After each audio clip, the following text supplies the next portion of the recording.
बुलंद आवाज, युवाओं के प्रेरणा स्रोत, राजनीतिज्ञ भाई सांसद राजकुमार जी रौत को मैं कुछ लाइनें पेश करके यहाँ से सम्मानित करना चाहूंगा। जोरदार करतल ध्वनि से आप लोग उनका स्वागत करेंगे। मैं कुछ लाइनें पेश करूंगा भाई साहब के लिए कि तकदीर से जब हमें हिस्सा मिलता है, प्यार भरा कोई जब रिश्ता मिलता है तो रोशन हो जाती है ये दुनिया, जब रिश्तों में आप जैसा फरिश्ता मिलता है। बहुत बहुत धन्यवाद सर।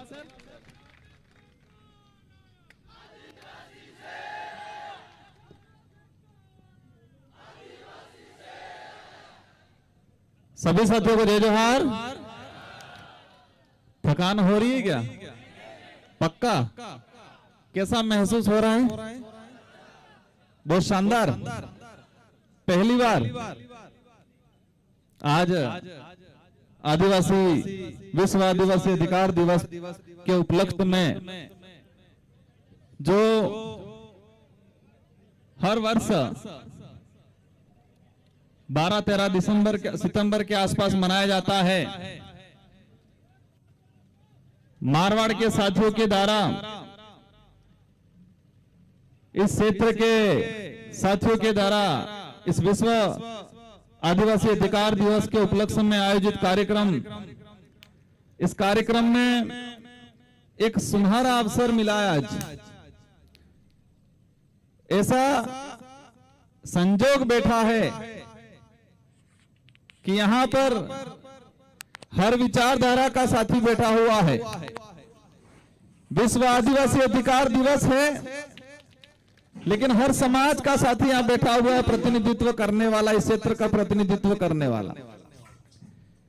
हमारे बीच में यहां के सांसद साथी, मेरे लोकसभा के साथी उम्मीदवार जी बेनीवाल, वो पहुंचे थे लेकिन किसी कारणवश चले गए, वो इस कार्यक्रम के हिस्सा बने। साथ ही स्थानीय विधायक भाई रविंद्र भाई भाटी, जब लोकसभा का चुनाव हो रहा था तो खतरनाक परवान पे चढ़े हुए थे इधर से जोरदार तरीके से, लेकिन कोई दिक्कत नहीं। कुछ समय 2 महीना मेरे साथी रहे विधानसभा में। मैं 2013 में 23 में जीत के आया, फिर मुझे मेरी 84 और सागवाड़ा फिर बांसवाड़ा डूंगरपुर की जनता ने मुझे सांसद बना के दिल्ली भेज दिया, कुछ ज्यादा जिम्मेदारी दे दी। तो दोनों मेरे साथी रहे, एक पूर्व के साथी और वर्तमान के, हालांकि दोनों वर्तमान के माने। और स्थानीय जिला प्रमुख महेंद्र जी चौधरी, शायद मेरी पहली मुलाकात है इनसे, और पूर्व जिला अध्यक्ष से तो मैं मुलाकात हुई थी मेरी शायद दिल्ली में। और माइनॉरिटी के साथी जिला कांग्रेस के अध्यक्ष हाजी गफूर खान जी, स्थानीय प्रधान सेड़वा रमेश जी, साथ ही कई अन्य पदाधिकारीगण और आदिवासी समुदाय के अंदर भील समूह के बाड़मेर जैसलमेर इस क्षेत्र का प्रतिनिधित्व करने वाले सिरोही के साथी, जालोर के, पाली के, पूरे उस मारवाड़ क्षेत्र के जिले से आए हुए समाज का प्रतिनिधित्व करने वाले नुमाइंदों को मेरी ओर से आप सभी को लाख लाख जोहार। और आज मैं ये उम्मीद करता हूं कि इस क्षेत्र के अंदर एक एकता कायम होगी और इस एकता को पूरा देश जानेगा, हर पार्टी जानेगी, हर अन्य वर्ग का व्यक्ति जानेगा, और आपकी एकता के सामने कोई भी सरकार होगी वो सरकार झुकेगी, ये एहसास हो गया है आज। साथियों, मेरा इस इलाके में पहले कार्यक्रम रहा, मैं विधायक था, उस दौरान कई बार मेरा आना जाना हुआ। मारवाड़ के इलाके में हम जाते हैं, अनेक प्रकार की विविधता पाई जाती है। अन्य विविधता ठीक है, एक भी ऐसा मिला मुझे, उस साथी ने बताया कि मेरा ससुराल पाकिस्तान में था। एक बुजुर्ग आदमी मिला मुझे 80-85 साल का, उन्होंने बताया कि मेरा ससुराल पाकिस्तान के अंदर है। कई लोगों ने बताया कि मेरा खेत उधर है। और कुछ साथी मिले जिनके पास ST/SC का सर्टिफिकेट है, किसके पास हो सकता है OBC का सर्टिफिकेट है, लेकिन वो मुझे 1960 का रिकॉर्ड लाके बता रहा है कि मेरे दादाजी भील थे। एक बड़ी विडंबना है कि हमारा कोई साथी अपनी पहचान भूल गया है। कुछ परिस्थितियां रही होगी, कोई समस्या रही होगी, या अज्ञानता वंश अपनी पहचान भूल गया है। लेकिन आज ये अज्ञानता वंश अपनी पहचान भूल गया है। लेकिन आज ये कार्यक्रम की वजह से हर बिछड़ा हुआ साथी या कोई साथी अपनी जो पहचान भूल गया है, कागजों में इधर उधर हो गया है, सभी एक मंच पे आएंगे, ये उम्मीद आज लगाते हैं हम। साथियों, देश के अंदर पहले या वर्तमान में मुख्य रूप से दो नेशनल पार्टियों को जाना जाता था, एक कांग्रेस और बीजेपी। आज मैं भी एक क्षेत्रीय पार्टी से आया, लेकिन यहाँ 4 प्रकार के साथी बैठे हुए हैं। कांग्रेस के भी पदाधिकारी हैं, हो सकता है बीजेपी के भी होंगे कोई साथी, भाई निर्दलीय भी हैं, और हम भी एक क्षेत्रीय पार्टी से आए हैं। लेकिन आज ये कार्यक्रम है, सामाजिक कार्यक्रम है। हम सबका उद्देश्य एक ही है कि बिल समुदाय का इस क्षेत्र में भला कैसे करें, इनकी समस्या का समाधान कैसे करें, और समाधान करने से पहले इनकी समस्या क्या है उसको जाने, ये सबसे महत्वपूर्ण बात है। मुझे वो दिन याद है जब मैं 2018 में विधायक बना था और सरकार वाला उथल पुथल हो रहा था और हम जलमेर आए थे। उस समय हमारे जैसलमेर जोधपुर के कोई साथी हमें मिले, मैंने अशोक गहलोत जी से मुलाकात करवाई और ये 2-4 मांगों को लेके, डीटीएसओ को लेके, एक एग्रीकल्चर वाली भाई साथी ने बताया था, और दूसरी मांग उन्होंने कही थी हमारा अलग से बोर्ड गठित होना चाहिए। हमने गहलोत जी पे प्रयत्न किया था कि इस इलाके के अंदर एसटी के विकास को लेकर अलग से बोर्ड का गठन करना चाहिए, और ये आपके डीटीएसओ की बात भी होनी चाहिए। लेकिन गहलोत जी भी काम तो करते हैं, लेकिन थोड़े चालाक तो हैं, उनको जादूगर के रूप में जाना जाता है, नहीं जाना जाता है। लेकिन उन्होंने एक काम जरूर किया, उस दिन कहा भाई राजकुमार ये आपकी बात, उस समय कीर्ति भील करके वो लेडीज थे, उनको शायद अध्यक्ष बनाया, वो भी मीटिंग में थे, और गहलोत जी ने कहा, मैं और मेरे साथी सीनियर साथी थे राम प्रसाद जी, कि मैं मांग एक आधी पूरी जरूर करवाऊंगा। और जैसे नेक्स्ट बजट आया और उन्होंने बजट घोषणा में अपने यहाँ के लिए अलग बोर्ड की घोषणा की, और उसकी वजह से कई हमारे साथियों को फायदा मिला और छात्रावासें खुली। लेकिन मैंने कहा गहलोत जी को मजा नहीं आएगा, थोड़ा और करना पड़ेगा, मुख्य मांग ये है। लेकिन सरकारें बदली है, सरकारें आती जाती रहेगी, बदलती रहेगी। हमें इस क्षेत्र के अंदर मेरा आपसे अनुरोध है कि आपको एकजुट होना है, आपको शिक्षा के लिए काम करना है। जो भी साथी, जो भी पार्टी आपके लिए काम करे उसके साथ डट के रहना, कोई भी हो। आज दो विचारधारा के साथी हैं यहाँ, उम्मेदाराम जी आए, भाई रविंद्र जी हैं, आपके लिए सभी बराबर हैं। जीतने के बाद जनप्रतिनिधि के लिए भी सभी लोग, जनता बराबर होती है। किसने वोट दिया, किसने वोट दिया ये महत्वपूर्ण नहीं है, जनता सबकी होती है। जो जीतता है उसकी जिम्मेदारी है सबको साथ में लेके चलना। और मुझे उम्मीद है भाई रविंद्र जी से भी और उम्मेदाराम जी से भी और जिला प्रमुख जी से भी कि इस समाज की हालत, हमारे इस इलाके में हालत खराब है। भौतिक विकास की बात आए, आपको करना है। उम्मेदाराम जी ने 20 लाख की घोषणा की है, साथ ही जिला प्रमुख जी ने भी 10 लाख की यहाँ के लिए घोषणा की है, और भाई रविंद्र जी ने भी घोषणा की है कि मैं डीटीएस की बात को विधानसभा में उठाऊंगा। उम्मेदाराम जी को भी कहा है, भाई रविंद्र जी भाषण दे रहे थे, पीछे से अंगुली मेरे को कर रहे थे, आप बोलो बोलो कुछ घोषणा यहाँ के लिए भी करे। मैंने कहा हमारे भाई हैं, मैं अवश्य कराऊंगा, आज नहीं तो कल भी इस इलाके के लिए, इस क्षेत्र के लिए, समाज के लिए और इस जगह के लिए रविंद्र भाई के विधायक कोटे से भी आपको पैसा देंगे, आप निश्चित रहना। क्योंकि हमें एक ही चीज करना है, जो हमें साथ देगा, जो हमारा काम करेगा, जो हमारा विकास की बात करेगा, जो हमारी समस्या का समाधान करेगा, उसके साथ डट खड़ा रहना है। और इतिहास गवाह है कि इस कौम ने जिसी के साथ वादा किया है वो निभाया है, भले सर कट गया हो वो निभाया है। हमारे पूर्व वक्ताओं ने सारे इतिहास के पन्नों को लेकर बात बता दी आपको। हर जगह बिल समुदाय ने किसी को आश्वासन दिया है, किसी को वचन दे दिया है तो साथ में खड़ा रहा है, परिणाम की चिंता नहीं की है। हमारा ताजा उदाहरण हम देख सकते हैं, ताजा उदाहरण तो नहीं कहेंगे लेकिन लेटेस्ट नजदीक का उदाहरण हमारा, जब महाराणा प्रताप को आज पूरे देश के अंदर एक महान राजा के रूप में जाना जाता है। देश के इतिहास में पढ़ाया जाता है कि जब मुगलों का राज था, उस दौरान सारे देश के राजाओं ने मुगलों की अधीनता स्वीकार कर ली, लेकिन राणा प्रताप ऐसे एक व्यक्ति थे जिन्होंने मुगलों की अधीनता स्वीकार नहीं की। ये इतिहास के पन्नों में पढ़ाया जाता है और इसीलिए उनको राणा प्रताप से उनको महाराणा प्रताप कहा जाता है पूरे देश के अंदर।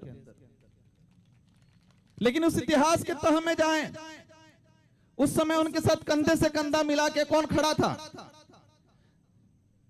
राणा पूजा भील की सेना खड़ी थी और एक मुस्लिम सेनापति था हकीम कासूरी, वो डट के खड़े हुए थे। पिछली बार में विधायक था, विधानसभा के अंदर 2019 में हंगामा खड़ा हुआ। पूर्व सरकार थी भाजपा ने, उन्होंने एक पाठ्यक्रम के अंदर संशोधन करने का प्रस्ताव भेजा कि महाराणा प्रताप और अकबर की लड़ाई धर्म की लड़ाई थी। हम सब ने खुल के विरोध किया। वो धर्म की लड़ाई नहीं थी, वो सत्ता की लड़ाई थी, क्योंकि महाराणा प्रताप के साथ भील खड़ा था, मुसलमान भी था, और अकबर की तरफ से मान सिंह था। तो धर्म की लड़ाई नहीं हो सकती है। इसलिए कई बार हम पे आरोप लग जाते हैं कि राजकुमार तो धर्म विरोधी है। धर्म प्यार, स्नेह, सच्चाई स्वीकारता है, धर्म झूठ नहीं सिखाता है। उस समय हमने आश्वासन दिया था, जब महाराणा प्रताप जंगलों में आए, आदिवासी समुदाय ने स्वीकार किया, उनको कहा आप हमारे राजा हो, हम आपके कंधे से कंधा मिला के लड़ेंगे, हम सर कटाएंगे। और उस समय उनके भाई थे शक्ति सिंह और जगमाल। शक्ति सिंह जी ने कहा भीलों को, कई लोगों को, कि अपनी जान ही नहीं रहेगी तो राज रह के क्या मतलब रहेगा। तो उस समय भीलों ने कहा शक्ति सिंह जी को कि हम जान की परवाह नहीं करते, हम जबान की परवाह करते हैं, क्योंकि हमने महाराणा प्रताप को जबान दिया है। वो शक्ति सिंह और जगमाल दोनों चले गए मान सिंह जी के पास, लेकिन राणा पूजा भील की हाकिम खां सूरी की सेना कहीं नहीं गई और डट के रही। और आज पूरे देश के इतिहास के पन्नों में पढ़ाया जाता है कि राणा प्रताप एक ऐसे व्यक्ति जो मुगलों से नहीं डरे। ये पहले से संबंध बनाया है। हमें धर्मों में, जातियों में, हमें किसी भी जाति, किसी भी धर्म का कोई विरोध नहीं है, लेकिन कोई धर्म ये सिखाए ये नीच है, ये छूत है, ये नीचा है, ये अछूत है, ये ऊंच है। कोई धर्म ये सिखाए कि महिलाओं के साथ अन्याय होना चाहिए, कोई धर्म ये सिखाए कि आदिवासी दलित के साथ अन्याय होना चाहिए, उस धर्म को हमें स्वीकार नहीं करना है।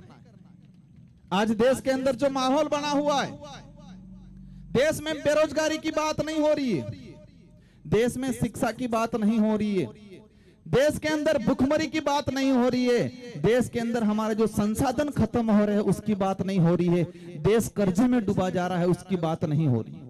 जब भी बेरोजगारी की बात होती है, शिक्षा की बात होती है, भुखमरी की बात होती है, ये लोग धर्म पे लाके खड़ा कर देते हैं और धर्म में विवाद खड़ा करने का काम कर देंगे। मुझे आज भी पता है, मैं आज यहाँ बोल रहा हूँ, हमारे पूर्व वक्ताओं ने भी बोला, हमने अच्छी अच्छी बातें कही, लेकिन कुछ मीडिया के लोग ऐसे लाके रख देंगे, धर्म का छोटा सा इशू पकड़ के माहौल बनाने की कोशिश करेंगे।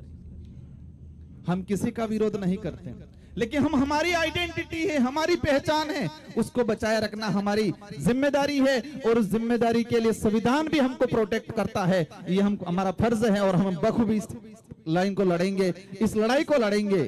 साथियों, आज जो स्थिति बनी हुई है देश के अंदर, आज बांग्लादेश में हो रहा है, गलत हो रहा है, इंसान इंसान को काट रहा है। क्यों काट रहा है?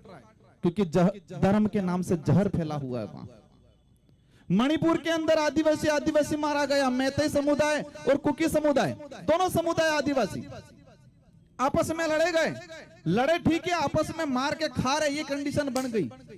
आपस में एक दूसरे की महिलाओं के साथ अन्याय कर रहे, आप सबने देखा होगा, कहने की जरूरत नहीं है। वो किसकी वजह से हो रहा है? धर्म की वजह से हो रहा है।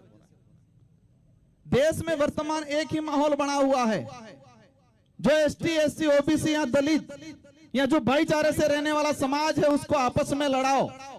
और वर्तमान में एक बहुत बड़ा मामला हुआ, उस मामले में हमारे आदिवासी भाई भी आपस में लड़ना शुरू कर दिया, थोड़ा वैचारिक रूप से। हुआ कि नहीं हुआ? अभी सुप्रीम कोर्ट का जजमेंट आया, मैंने भी ट्वीट किया और मैंने विरोध किया कि ये सुप्रीम कोर्ट का जजमेंट, ये सुप्रीम कोर्ट का जजमेंट फूट डालो राज करो नीति वाला जजमेंट है।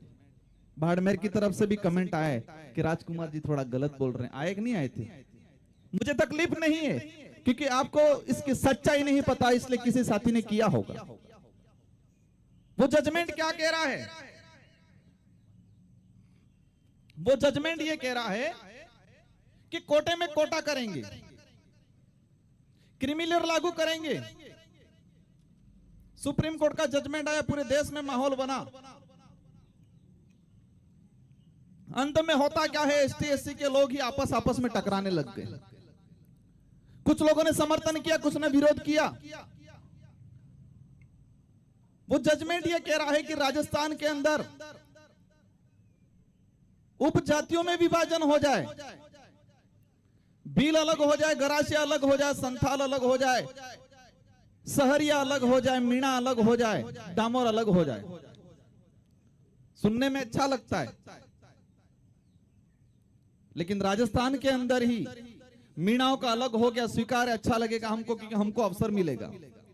लेकिन बिलों का अलग हुआ तो बाड़मेर वाले बिल डूंगरपुर वालों से लड़ेंगे कि नहीं लड़ेंगे? क्या डूंगरपुर वालों की कंपटीशन बाड़मेर वाले कर पाएंगे पढ़ाई के मामले में? ये कभी पॉसिबल नहीं है और ये लोग करेंगे भी नहीं। लेकिन आपस में देश लेवल पे जो एकता बन रही है हमारी, उस एकता को तोड़ने का काम कर रहे हैं ये लोग। हमारे खेरवाड़ा और ऋषभदेव के भाई जो भील हैं लेकिन कागजों में आज मीणा बन के बैठे हुए हैं, वो कहां जाएंगे? हमने लंबे समय से डिमांड कर रहे हैं, मैंने ट्वीट किया था, अगर सच में इस पिछड़े समुदाय को, रेगिस्तान इलाके के पिछड़े हमारे भील भाइयों को रिजर्वेशन देना है, या डूंगरपुर के क्षेत्र को, या शहर या बारा के क्षेत्र को अगर सच में प्रशासनिक सेवा में आपको देना है, या किसी भी सेवा में अगर फायदा देना है, तो आपको क्षेत्र के आधार पर बंटवारा करो। डीटीएस की मांग अपने क्षेत्र के आधार पर ही है।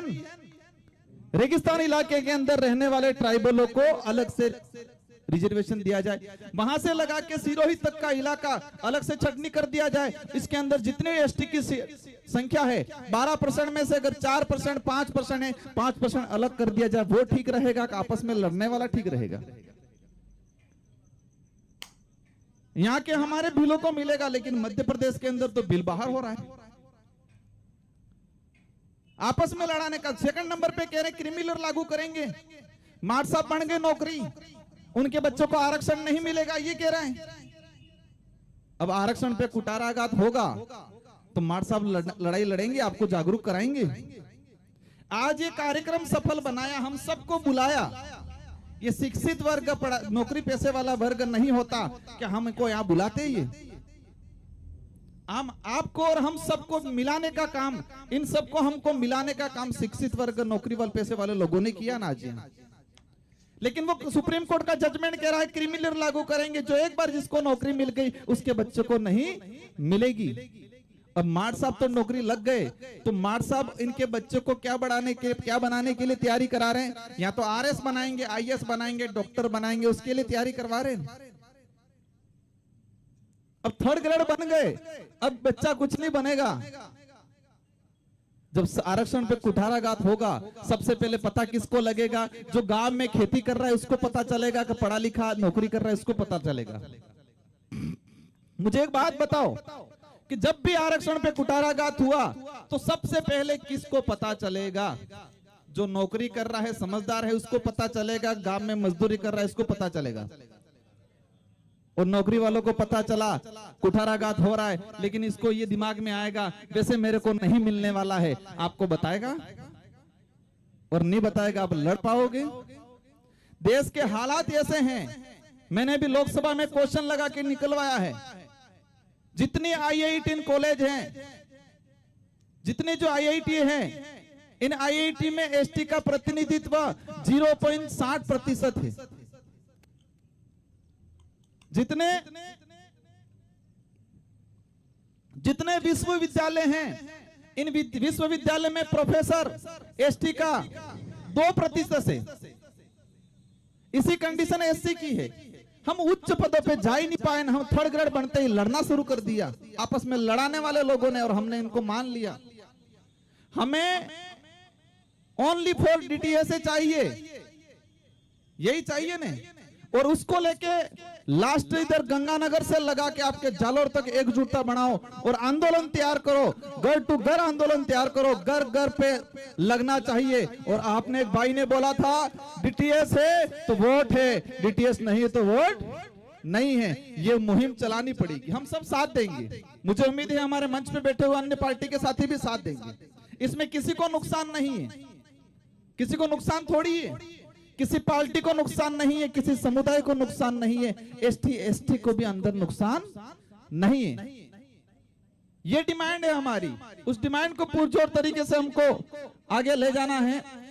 साथियों, देश के अंदर जो माहौल बना हो, जल जंगल जमीन के हम नारे लगाते बात करते, लेकिन जमीनों के जो हाल हैं, पिछले 5 साल के अंदर टाइगर प्रोजेक्ट के नाम से पूरे देश के अंदर 2.5 से 3 लाख आदिवासियों को रिकॉर्डली विस्थापित किया गया।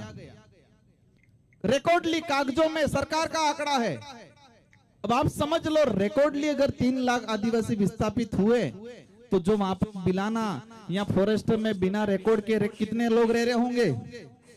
जस्ट डबल संख्या मान लो, 5 लाख आदिवासी लगभग पिछले 5 सालों के अंदर टाइगर प्रोजेक्ट के नाम से विस्थापित हो गए। हमारा इतिहास इतना भयंकर है कि हम देखते हैं हर जगह, हर इलाके में किसी से भी लड़े हम लोग, लेकिन स्वाभिमान के लिए लड़े हैं, हक के लिए लड़े हैं। और एक ये सच्चाई है, सबको स्वीकार करना पड़ेगा कि आदिवासी ने सबका साथ दिया, आदिवासी ने कभी किसी का शोषण नहीं किया। इस देश के इतिहास में उठा के देखेंगे, आदिवासी बहुसंख्यक रहा होगा, कोई एक अन्य को कम्युनिटी का एक घर क्यों नहीं होगा, उसको प्रोटेक्शन दिया होगा, कभी उसके साथ अन्याय नहीं किया होगा, वो हमारे ब्लड में है। लेकिन कई बार देखने में आता है इस इलाके के अंदर एट्रोसिटी होती है, मूछ रखने पे मारा जाता है, अच्छी बात करने के लिए मारा जाता है, स्कूल में पानी पीने जाए एसटी एससी का आदमी छूने से मारा जाता है। लेकिन ये मुझे बाड़मेर में अच्छा लगा कि ये चीजें बाड़मेर में ज्यादा नहीं हो रही है। और मैं सभी समुदाय के साथियों को धन्यवाद देना चाहूंगा और आपसे अनुरोध करना चाहूंगा कि ऐसी घटनाएं हमारे इलाके में नहीं होना चाहिए। इंसानियत, मानवता सबसे बड़ा धर्म है, इंसान से बड़ा, मानवता से बड़ा दूसरा कोई धर्म नहीं होता। और जो धर्म इंसान से नफरत सिखाता है वो धर्म नहीं हो सकता, वो धंधा है। जो धर्म इंसान को इंसान से नफरत सिखाता है, इंसान में भेद करता है, वो धर्म नहीं हो सकता, वो एक धंधा है। और उस धंधे की दुकान को इस बार शटर लगाएंगे पूरे देश के अंदर, ये इस बार ठान के जा रहे हैं अपन लोग। क्योंकि ये मुहिम, ये लड़ाई डूंगरपुर, बांसवाड़ा, बाड़मेर तक नहीं, ये चिंगारी पूरे देश में हर कोने में लगना शुरू कर दी है। और ये सिर्फ आदिवासी समुदाय अकेला ही नहीं, साथ में अन्य समुदाय, अन्य वर्ग के लोग जो मानवता में विश्वास करते हैं, वो सारे लोग अपने साथ खड़े हैं। और आने वाले समय में एक बड़ी क्रांति होगी इस देश के अंदर। और मैं चाहूंगा आने वाले समय में 10-15 साल बाद धर्म के नाम से कोई लड़ाई नहीं लड़ेगा। आपसी लड़ाई हो सकती है कोई, लेकिन जो नफरत पैदा की है देश के अंदर, उस नफरत को खत्म करने का काम करना है। साथियों, तीनों साथियों ने घोषणा की है, मैं वहां का सांसद रहा, मैं बजट तो नहीं दे सकता, लेकिन अवश्य आपकी हर लड़ाई में आगे खड़ा रहूंगा।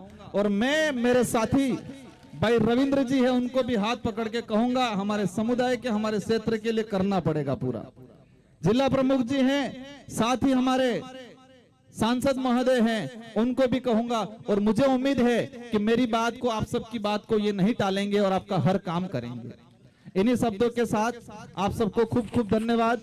हमारे बच्चों को पढ़ाओ, अगर हम भी पढ़े नहीं होते तो आज यहाँ नहीं आते।